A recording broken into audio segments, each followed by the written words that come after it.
নমস্কার, the kitchen প্যালেটের আরও একটি ভিডিওতে আপনাদের স্বাগত। আজকে আমরা ঘরোয়া পদ্ধতিতে বানাবো আলু পনির কষা। এর জন্য প্রথমেই একটা প্যান গরম করে নিতে হবে এবং তাতে দিয়ে দিতে হবে গোটা শুকনো লঙ্কা।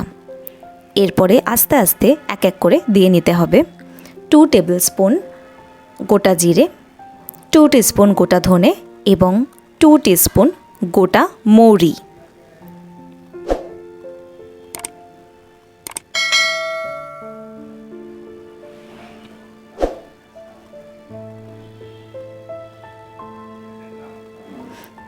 এটা কিন্তু এই রান্নার একটা সিক্রেট মশলা বলা যেতে পারে। ভালো করে এবার এই 4টি উপকরণকে গরম করে ভেজে নিতে হবে এবং ভালো করে ভাজা হয়ে গেলে এটাকে আমরা মিক্সিতে দিয়ে গুঁড়ো করে নেব, অর্থাৎ এইটাকে ড্রাই রোস্ট করতে হবে।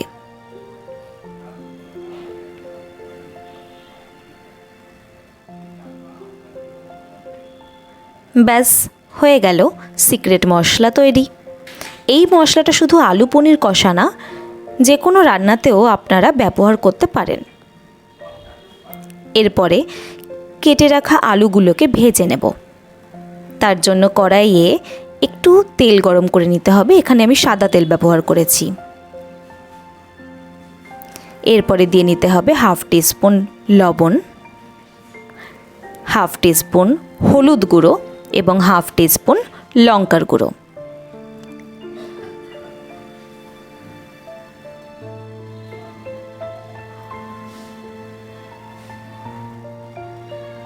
এইভাবে ভালো করে আলুগুলোকে ভেজে নিতে হবে।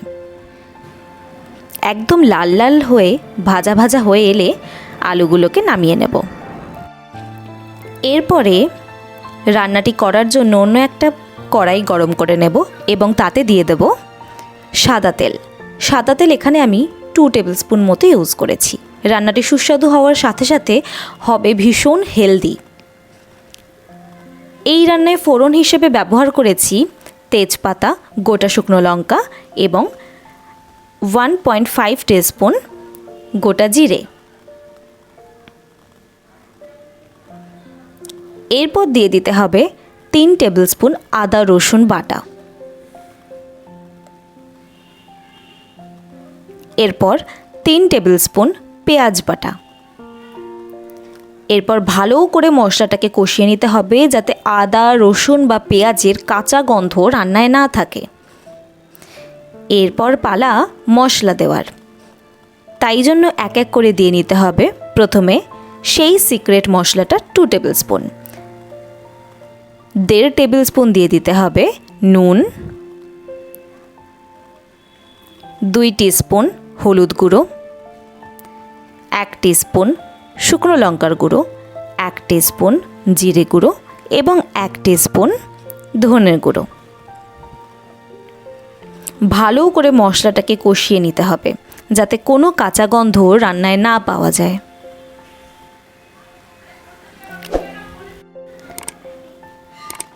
ভালো করে মশলাটাকে কষিয়ে নিয়েছি। একটু সামান্য জল অ্যাড করেছি। মশলা ভালো করে কষিয়ে নেওয়ার পরে ভেজে রাখা আলুগুলো দিয়ে ভালো করে কষাতে হবে যতক্ষণ না মশলা থেকে তেল ছেড়ে আসছে। এবং এরপরে দিয়ে নিতে হবে পরিমাণ মতন জল। তারপরে দিয়ে নিতে হবে কেটে রাখা পনির। আমি এখানে পনিরগুলোকে কিউব করে কেটে নিয়েছি। জল আপনারা আপনাদের পরিমাণ মতন দেবেন। আপনারা যদি বেশি গ্রেভি পছন্দ করেন তাহলে বেশি জল দেবেন, যদি কম গ্রেভি পছন্দ করেন তাহলে কম জল দেবেন।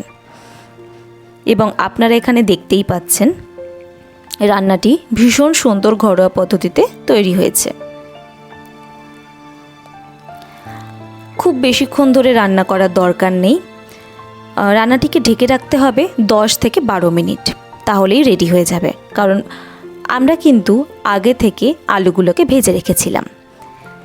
এরপরে দিয়ে নিতে হবে গরম মশলার গুঁড়ো এবং লাস্টে কসুরি মেথি, যা রান্নার টেস্টকে অনবদ্য করে তোলে। ভালো করে এরপরে মিশিয়ে নিতে হবে রান্নাটাকে। ব্যাস এভাবেই তৈরি হয়ে যাবে ঘরোয়া পদ্ধতিতে আলু পনিরের কষা। ভালো লাগলে চ্যানেলটিকে সাবস্ক্রাইব করে দেবেন। নমস্কার।